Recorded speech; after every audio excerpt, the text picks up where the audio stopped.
Drake. I can't say that with a straight face. So you got Soulja back up in this thing. He ready. What's happening? Look, Soulja Boy is no stranger to social media. He's been the king of it, declared exclusively by the Wall Street Journal back in 2010. The king of social media, if you would call him. A lot of y'all might think Soulja Boy is a walking L based off people who post things about this individual in a way that discredits everything that he did for music and a stepping stone that he essentially was for artists that we know today.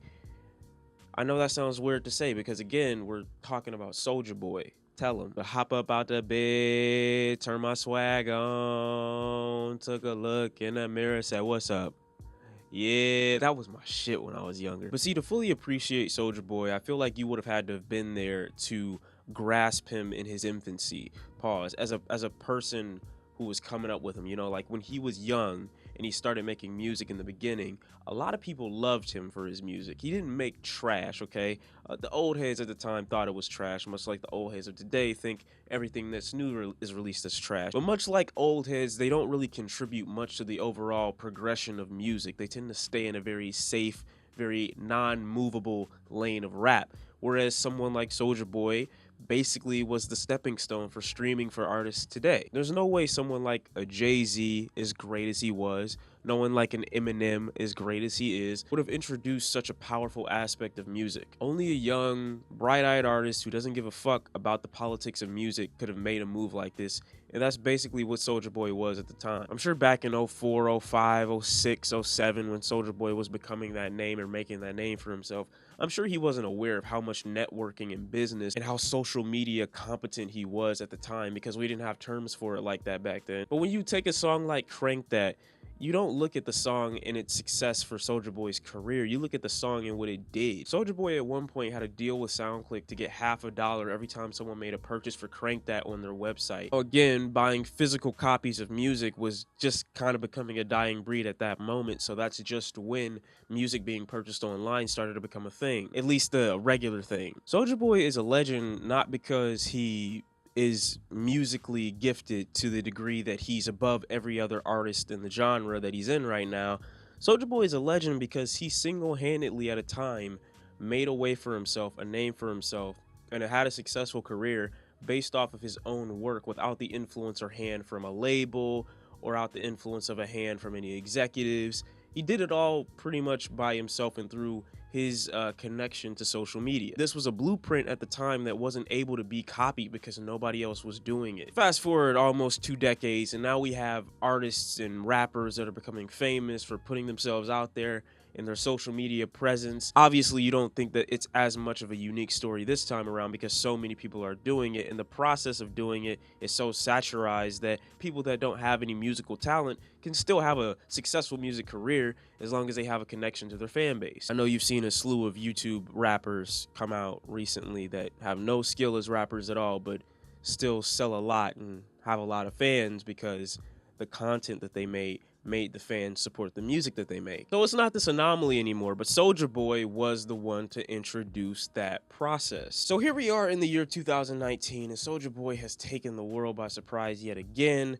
By talking about on the Breakfast Club how he's made Drake. And a new thing I see Soulja Boy doing that I think is very strategic is saying things in a very outrageous manner, but still sprinkling a lot of truth behind it. Like we all know Soulja Boy didn't make Drake. Soulja Boy isn't the reason Drake is who Drake is right now, but he follows his outrageous statement with a truth by saying Drake referenced his lines off what's happening with Miss Me. Again, this is a true statement from Soulja Boy. Though his statement towards Drake is outrageous, it still makes you look at the fact that he uttered and then say, wow, he's not completely crazy. The thing Soulja Boy said about Tyga. The reason people are clowning Soulja Boy is because he's so outrageous with the things that he says and so animated about it that he makes the perfect meme material. His reactions are just so out of the way that you can't help but laugh at him. But he's not telling a lie. Soulja Boy's constant reiteration of this whack-ass game console that is released. Again, the game console, light as a fucking feather. There's nothing inside of it but a motherboard or a little chip.